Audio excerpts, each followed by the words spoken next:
지난 2년 반 동안 코비드-19 팬데믹은 우리 모두에게 웨이크업 콜이었습니다. 인류의 탐욕이 얼마나 멀리 갔는지, 그로 인해서 인류가 하나님의 창조 질서를 얼마나 심하게 망가뜨렸는지, 그리고 인류가 쌓은 문명이라고 하는 것이 얼마나 허무하게 무너질 수 있는지를 보여주었습니다. 미국에 사는 우리 아시아계 이민자들에게 팬데믹은 또 다른 의미에서 웨이크업 콜이었습니다. 보도에 따르면 작년 2021년에 미국 전역에서 일어난 에이시안 헤이트 크라임이 339%가 증가했다고 하지요. 이것은 경찰에 보고된 것들만 계산한 것입니다. 우리 교회 교우들 가운데도 마트에서 혹은 지하철에서 Go back to your country라고 하는 그런 황당한 언어 폭력을 당하신 분들이 계십니다. 그런 사례들까지 다 합치면 그 양은, 증가폭은 339%가 아니라 500% 혹은 700%가 될지도 모르겠습니다. 그동안 아시아계 미국인들은 이 나라의 주인 행세를 하는 백인들로부터 비교적 호의를 입고 살아왔습니다. 그들은 우리를 모델 마이너리티라고 칭찬하면서 그들 가운데 끼워 주었습니다. 우리 중에는 탁월한 능력을 발휘해서 미국 주류 사회에서 백인들로부터 존경받는 자리에 이른 이들도 있습니다. 그런 분들 가운데 어떤 이들은 자기가 백인인 것처럼 생각하고 살아갑니다. 그래서 바나나라고 하는 비유도 생겼지요. 껍질은 노랗지만 속은 하얀 바나나처럼 외모는 동양인인데 사고방식이나 행동방식은 백인과 다름이 없다는 비유입니다.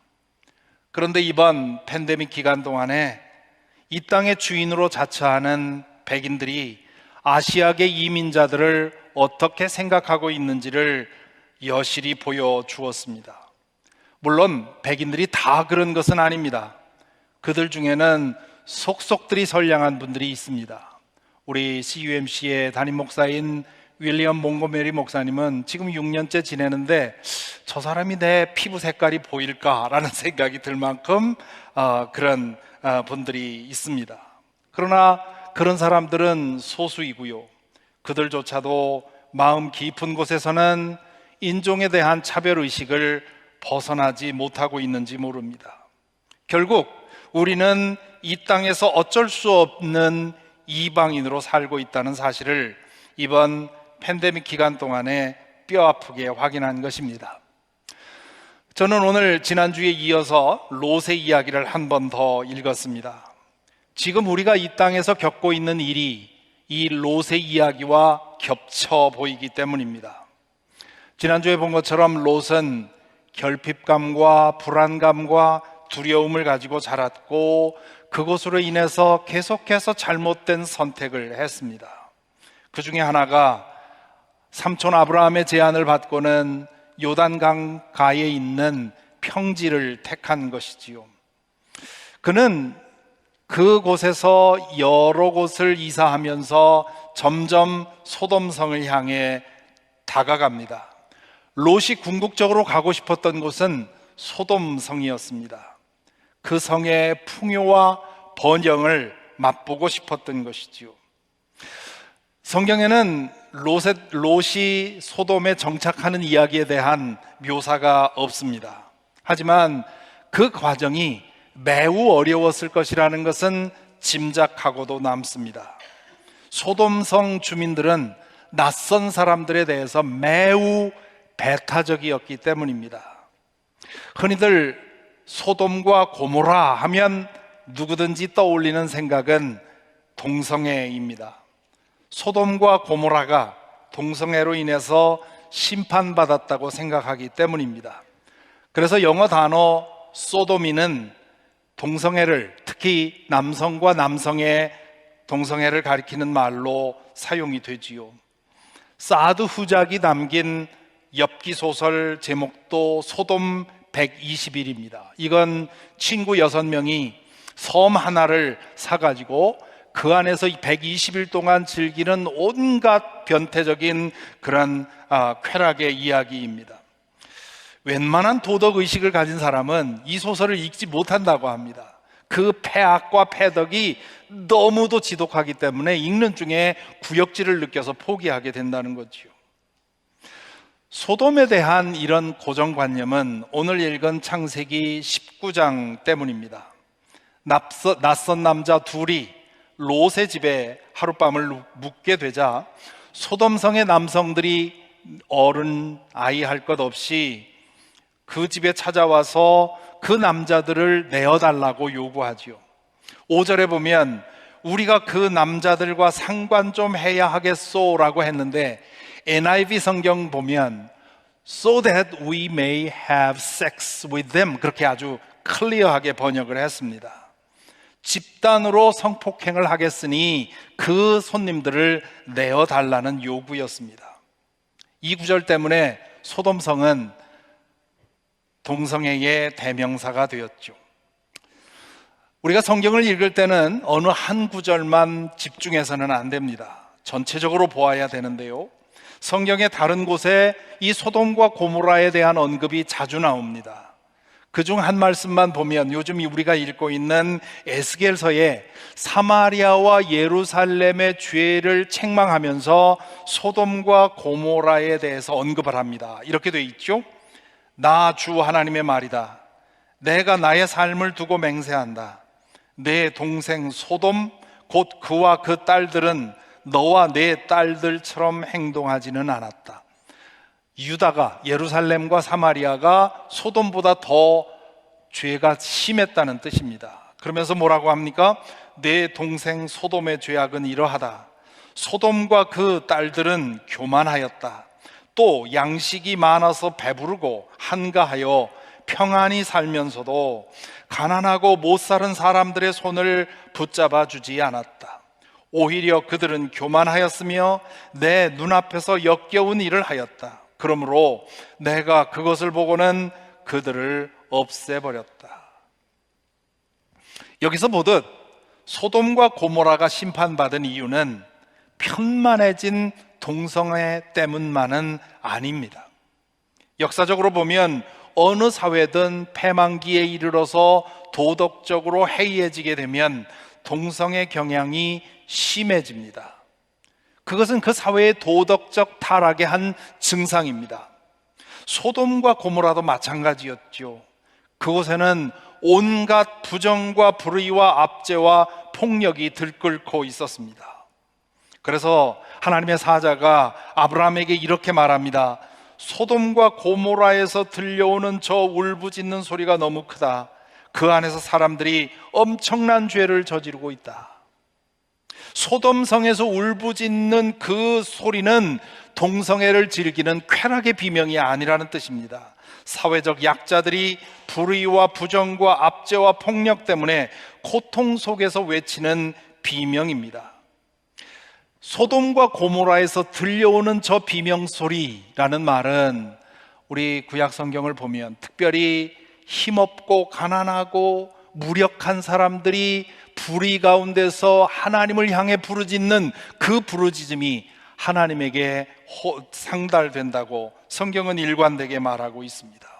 말하자면 소돔과 고모라의 주민들은 개인과 사회, 내면과 외면, 생활의 모든 면에서 총체적으로 타락해 있었다는 뜻입니다. 그 악행 중 하나가 낯선 사람을 배척하고 모욕하고 폭행하는 것입니다. 당시 중동 사회에서 가장 중요한 덕목은 낯선 사람을 환대하는 것이었습니다. 제 어릴 적에 우리 한국만 해도 그랬습니다. 사회적인 안전망이 튼튼하다 하지 못하다 보니까 모든 사람이 평안하게 살려면 누구나 낯선 사람을 환대하는 그러한 분위기가 있어야 안전하게 살 수 있는 것이죠. 그래서 고대 사회는 낯선 사람을 환대하는 것이 가장 큰 미덕 중에 하나였습니다. 그런데 소돔과 고모라는 낯선 이들을 환대하기는커녕 혐오하고 배척하고 모욕하려 했습니다. 그것이 소돔과 고모라의 대표적인 악덕 중에 하나였다는 뜻입니다. 롯의 집에 몰려와서 낯선 남자들을 내어놓으라고 요구하는 이유는 그들을 통해서 동성애의 쾌락을 만족시키겠다는 뜻이 아니라 동성 성폭행으로 그들을 모욕하겠다는 뜻이었습니다. 고대 사회에서, 지금도 그렇지만 고대 사회에서 한 남성이 다른 남성에게 줄 수 있는 최악의 모욕은 성폭행이었습니다. 이성에게 당하는 성폭행도 그렇지만 동성에게 당하는 성폭행은 그 사람을 참담하게 만듭니다.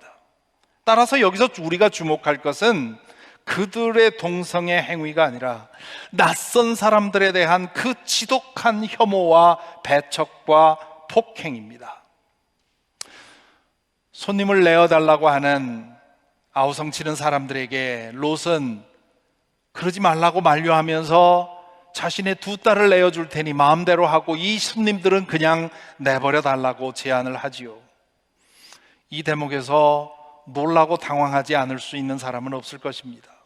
물론 과거의 도덕관념이 오늘 우리의 도덕관념과 다르기 때문에 오늘의 우리의 도덕관념으로 과거의 이야기를 다 판단할 수는 없습니다. 그러나 그러한 차이를 감안하더라도 낯선 이 롯의 제안은 이건 너무 무지해 보입니다. 낯선 사람을 환대하는 것이 아무리 귀한 중요한 덕목이라 하더라도 자기의 딸들보다 더 중요할 리는 없기 때문입니다.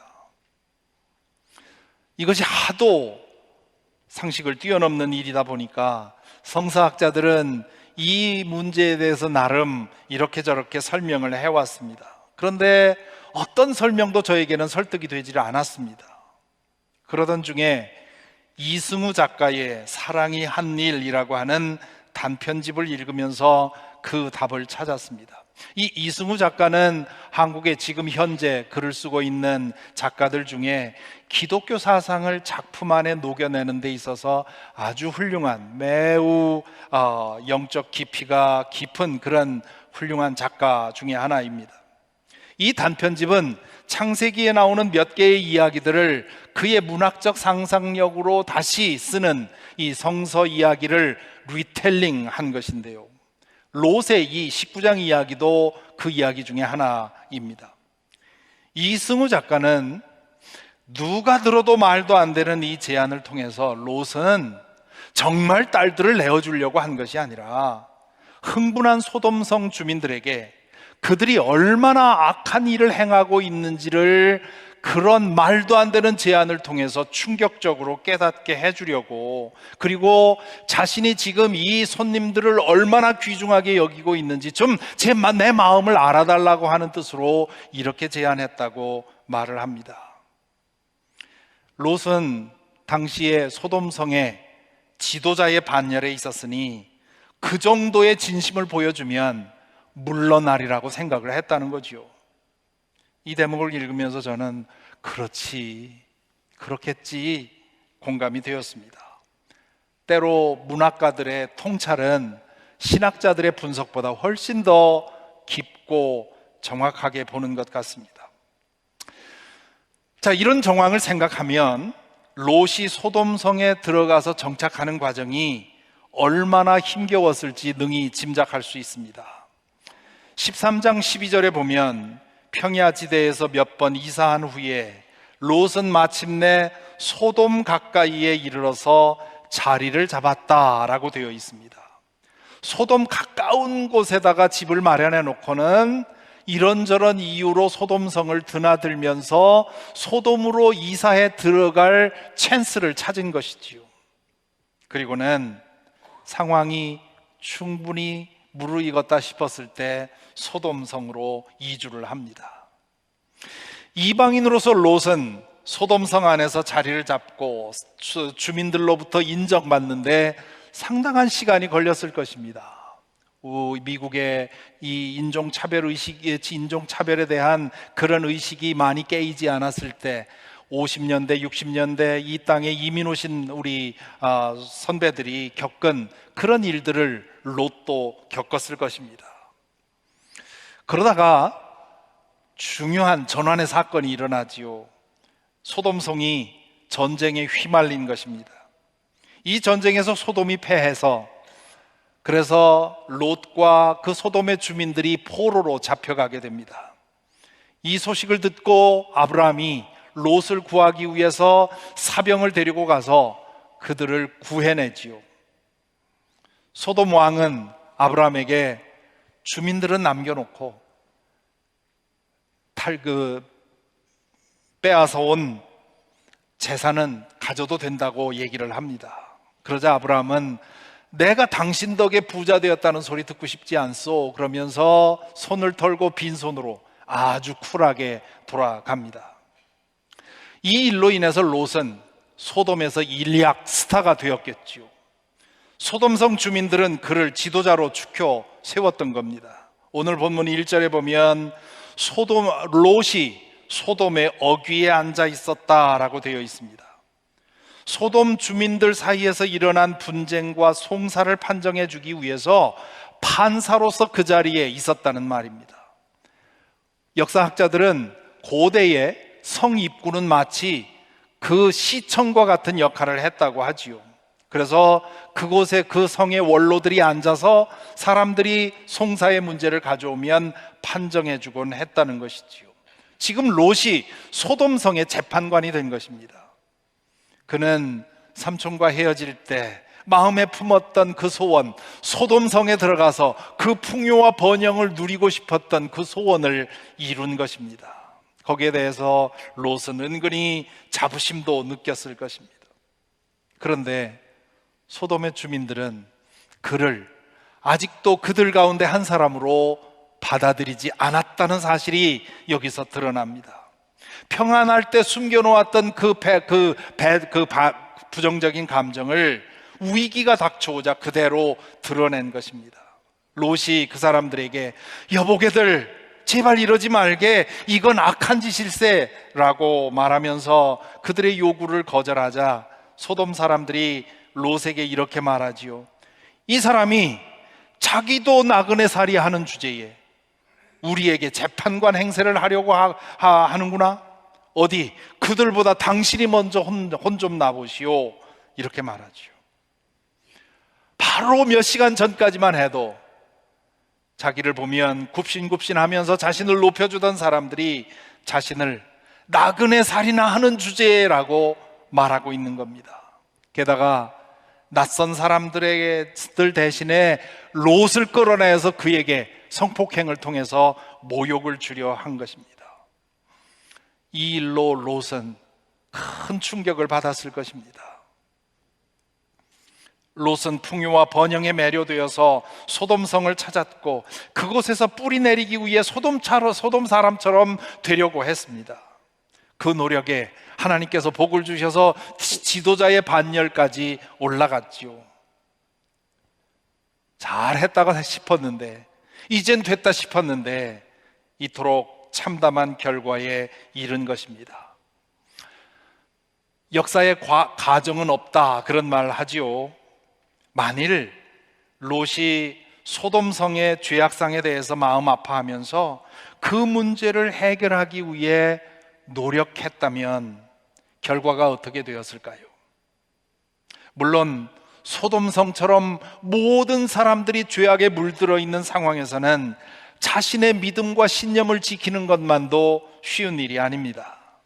그것만으로도 무시당하고 모욕당할 수 있습니다. 그래서 아마 롯은 내 믿음이라도 지키자라고 생각했는지 모릅니다. 하지만 롯은 그것에 만족해서는 안 됐습니다. 그 도시의 죄악상에 대해서 마음을 끓이면서 자신이 할 수 있는 일들을 해야 했던 것이지요. 그랬다면 결과가 달라졌을지도 모릅니다. 창세기 18장에 보면 아브라함이 소돔성에 대한 하나님의 심판 계획을 듣고 그 심판을 저지하기 위해서 하나님과 딜을 하는 장면이 나오지요. 꽤 재미있는 장면인데요. 하나님, 소돔성에 의인 50명만 있으면 심판을 좀 면해 주시겠습니까? 그러자 하나님이 허락하지요. 그러니까 이 아브라함이 용기를 얻고는 슬슬 눈치를 보면서 조심스럽게 50명에서 45명으로, 45명에서 40명으로, 40명에서 30명으로, 30명에서 20명으로, 20명에서 10명까지 점점 내려갑니다. 그리고는 거기서 멈추지요. 이 대목에서 어떤 사람들은 그런 질문을 합니다. 왜 10명에서 멈췄을까? 조금 더 하지. 이럴 때 쓰는 속담이 있습니다. 벼룩도 낯짝이 있지. 더 이상 깎기에 아브라함도 민망했던 것이지요. 어떻게 계산했는지는 모르지만 역사학자들은 당시에 소돔 주민이 한 10만 명쯤 됐을 거라고 추정을 합니다. 그 안에 의인 10명도 없다면 그래, 심판받는 게 맞지 라고 아브라함이 생각했는지도 모릅니다. 롯의 이야기를 읽고 묵상하는 동안에 팬데믹 기간 동안 미국 땅에서 급증한 아시아인에 대한 증오 범죄가 중첩되어 생각된 것은 이상한 일이 아니라고 생각합니다. 미국으로 이민 온 사람들은 대부분 이 땅의 풍요와 번영을 누리기 위해서 그렇게 선택을 했습니다. 어떤 분은 정말 지긋지긋한 가난을 벗기 위해서 이를 악물고 이 땅에 오신 분들도 계시고요.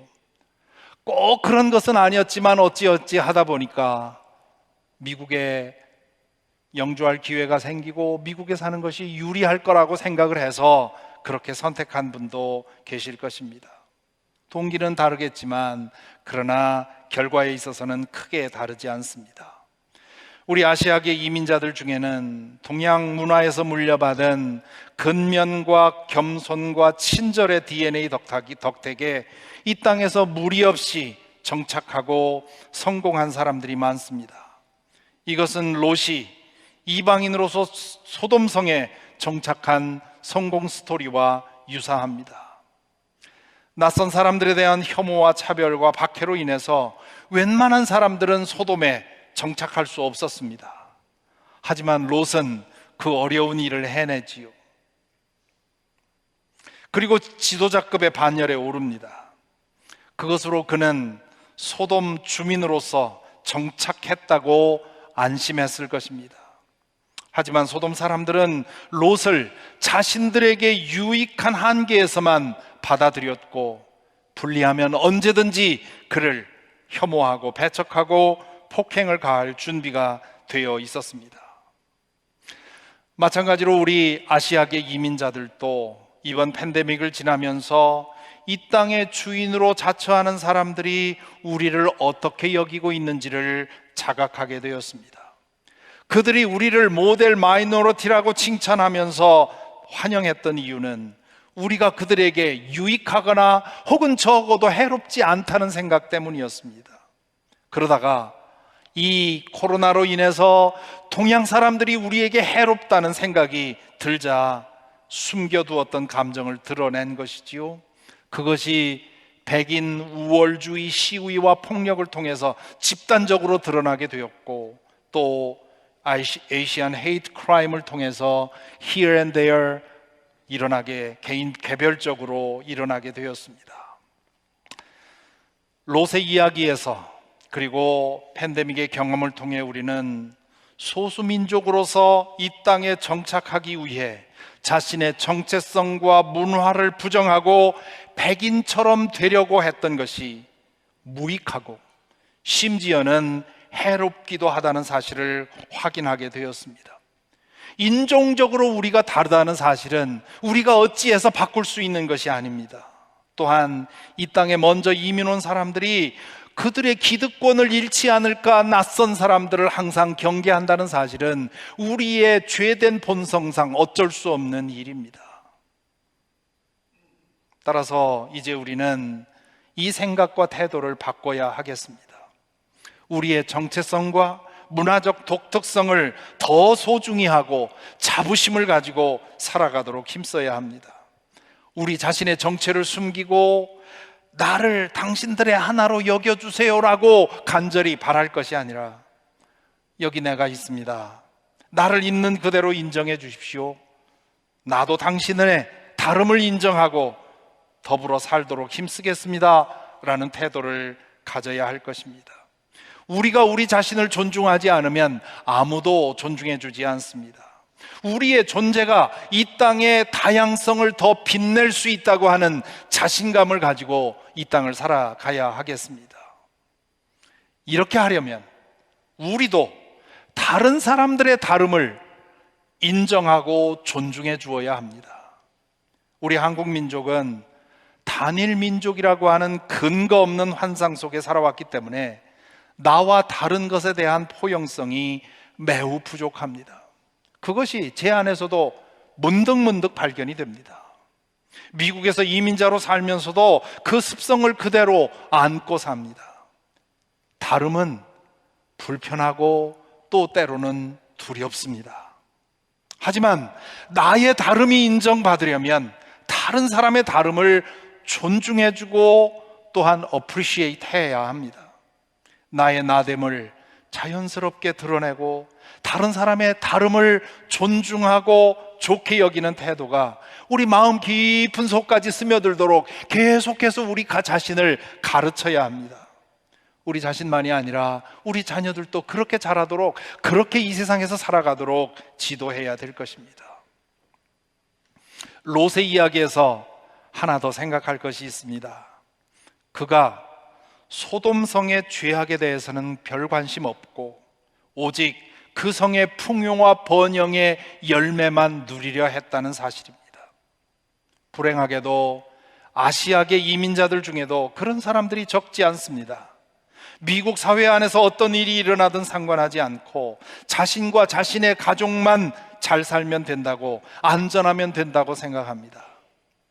우리가 이 땅에서 백인들로부터 모델 마이너리티라는 칭찬을 받는 이유가 이 사회 문제에 대해서는 침묵하거나 방조해온 까닭입니다. 사회적인 어떤 이슈가 생길 때 우리가 백인 편에 드는 경향이 더 많았기 때문입니다. 예수 그리스도를 주님으로 영접하고 그분의 제자로 살기를 소망하는 사람이라면 이 태도를 바꿔야 합니다. 우리는 이 땅에서 번영과 풍요의 열매를 따먹는 것만으로 만족해서는 안 됩니다. 그러려고 우리가 여기 온 것이 아니라는 것입니다. 사실 그것이 에이시안 헤이트 크라임의 중요한 원인 중에 하나입니다. 개인적으로 잘 되기 위해 노력하는 게 잘못됐다는 뜻이 아닙니다.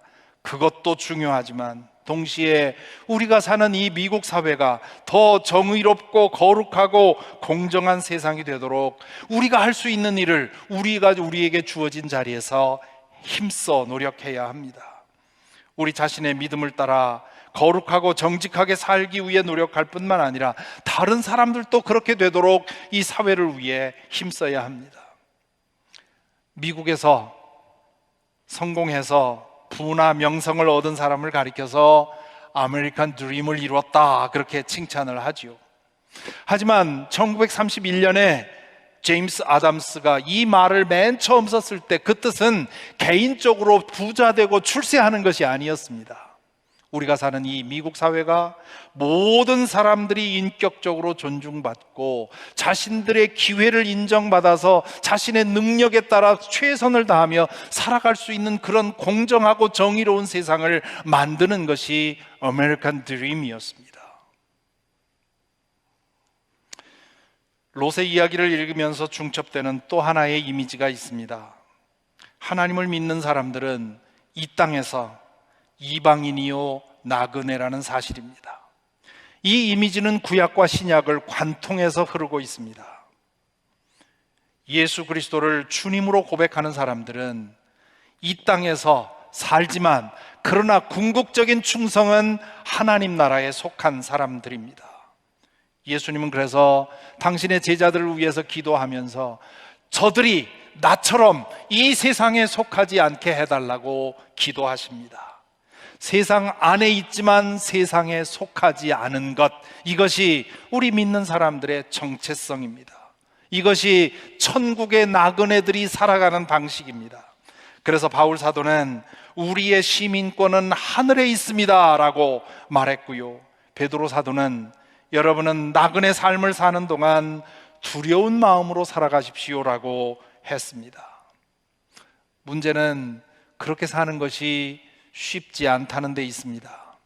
이방인 롯이 소돔에 들어가서 하비루로서 다르게 자신의 정체성을 드러내며 사는 것이 어려웠던 것처럼, 혹은 우리 아시아계 이민자들이 이 땅에 와서 백인 주류의 이 땅에 와서 자신의 정체성과 문화와 자신의 전통을 따라 사는 것이 쉽지 않았던 것처럼, 천국의 나그네로서 이 세상에서 하나님의 뜻을 따라 거룩하고 순결하고 의롭게 살아가는 것은 결코 쉬운 일이 아닙니다. 세상은 자신과 다르게 사는 사람들을 싫어합니다. 세상은 믿는 사람들에게 자신들과 같이 살아가도록 압력을 가합니다. 그런 상황에서 믿는 이들은 보통 세 가지 중에 하나의 옵션을 택합니다. 첫째는 롯처럼 자신의 정체성을 숨기고 부정하면서 세상 사람들과 똑같은 방식으로 살아가는 사람들입니다. 그런 사람들은 이 세상에서 배척을 당하거나 손해보지 않기 위해서 자신이 예수 그리스도를 믿는 사람이라는 사실을 숨기고 믿지 않는 사람들과 똑같이 말하고 똑같이 행동합니다. 교회로 모일 때는 신앙인이지만 교회 문을 넘어서는 순간 믿지 않는 사람들과 다르지 않습니다. 아무도 눈치채지 않게 철저히 은폐합니다. 그것이 편리하고 그럴 때 잃을 것이 없기 때문입니다. 둘째로, 자신이 교회 다니는 사람이라는 것, 예수를 믿는 사람이라는 사실을 숨기지는 않지만 생각하고 말하고 행동하는 것에 있어서 믿지 않는 사람들과 다를 것이 없는 사람들도 있습니다. 양심상 친구들과 함께 있을 때 식탁에 앉아서 눈 감고 기도하는 거 양심상 안 할 수는 없지만, 그러나 생각하고 말하고 행동하는 것에서 믿는 사람다운 차별성을 드러내지는 못합니다. 그럴 용기는 없는 것이죠. 세상은 그런 사람들을 환영합니다. 하지만 속으로는 무시하고 조롱합니다. 셋째로, 일상생활에서 하나님 나라에 속한 사람답게 생각하고 말하고 행동하기를 힘쓰는 사람들이 있습니다. 그로 인해서 때로 주변 사람들로부터 불편함을 얻고 모욕과 배척을 받는 경우도 있습니다. 그럼에도 불구하고 흔들리지 않고 겸손하게 자신의 믿음을 따라 일관되게 행동하는 사람입니다. 세상은 그런 사람들을 불편해합니다. 제발 그러지 않았으면 하고 자꾸 자신과 같아지려고 지게 하려고 애를 씁니다. 그러나 속으로는 저 사람은 진짜다 라고 인정하게 되지요. 그리고 언젠가 자신으로서는 어찌할 수 없는 어떤 한계에 빠지면 그 친구에게 나를 위해서 기도해달라고 부탁해볼까 하는 생각을 하게 되지요. 여러분은 이 셋 중에 어디에 속합니까? 우리 믿는 이들에게는 미국 땅에서 소수 인종으로서 자신의 다름을 드러내며 미국 사회를 정의롭게 만들어 가야 할 과제도 있지만, 천국의 나그네로서 이 땅에서 믿음대로 말하고 행동하기를 힘쓰며 이 세상을 더 정의롭고 평화롭게 만들어 가야 할 과제도 있습니다. 소돔 성처럼 멸망해가는 이 세상에서 의인이 더 많아지도록 사랑으로 섬기고 복음을 전해야 합니다. 그래서 바울 사도는 로마서 12장 2절에서 이렇게 말씀하시지요. 여러분은 이 시대의 풍조를 본받지 말고 마음을 새롭게 함으로 변화를 받아서 하나님의 선하시고 기뻐하시고 완전하신 뜻이 무엇인지를 분별하도록 하십시오. 사랑하는 교우 여러분, 그동안 낯선 땅에서 불편한 언어와 이질적인 문화를 익혀가며 정착하고 발돋움하기 위해 얼마나 애를 쓰셨습니까? 우리 교우들 가운데는 40년, 50년 혹은 60년 이민 생활을 하면서 우리로 지금 최근에 온 이민자들은 상상할 수 없는 그런 차별과 그런 불이익을 감수해 가면서 오늘을 이루신 분들이 계십니다. 하나님께서 그분들에게 잘했다, 참 수고했다 라고 말하실 것입니다. 또 어떤 분들은 지금 뿌리를 내리기 위해서 고군분투하고 있는 분들도 계시겠죠. 그리고 어떤 분들은 이제 막 시작하시는 분도 계실 것입니다. 어느 단계에 이르렀든지 오늘 롯의 이야기를 읽으면서, 그리고 이 이야기와 중첩되는 이 땅에서 우리보다 먼저 뿌리 내리기 위해 애를 썼던 우리의 선배들을 생각하면서 우리 자신의 정체성과 문화와 전통에 대해 자부심을 가지고 있는 그대로 자신답게 자신으로 살도록 힘써야 하겠다고 하는 다짐을 해봅니다. 50년 전, 60년 전에 우리에게 이 땅에 와서 뿌리를 내렸던 그분들보다 오늘 우리는 훨씬 더 다름을 인정받고 존중받는 상황 속에 있습니다. 동시에 다른 인종들의 다름을 인정해주고 존중해주고 축하해야 하겠습니다. 우리가 추구할 것은 왜곡된 아메리칸 드림이 아니라 원래 의도한 그 아메리칸 드림, 모두가 자신에게 주어진 천부적인 권리를 인정받고, 그리고 그 기회를 모두가 보장받을 수 있는 정의로운 사회가 될 수 있도록 힘써야 하겠습니다. 그리고 그보다 더 중요한 과제가 우리에게 있습니다. 이 땅에서 천국의 나그네로 살아가는 것입니다. 세상과는 다른 차별성이 우리의 생각과 말과 행동에서 드러나도록 힘써야 합니다. 오늘날 기독교가 위기에 있다고 하는데요, 그 위기에 있는 이유는 다른 이유가 아닙니다. 이 세상에서 차별과 때로는 손해와 때로는 모욕을 견뎌가면서 하나님 나라에 속한 하나님의 자녀답게 살아가는 사람들이, 그리해서 그 빛을 드러내는 사람들이 적기 때문입니다. 주님은 그런 사람들을 찾으십니다. 우리가 그런 사람이 되도록 하나님은 우리에게 기대하십니다. 바울 사도가 빌립보서 2장 15절에서 이렇게 권면을 했지요.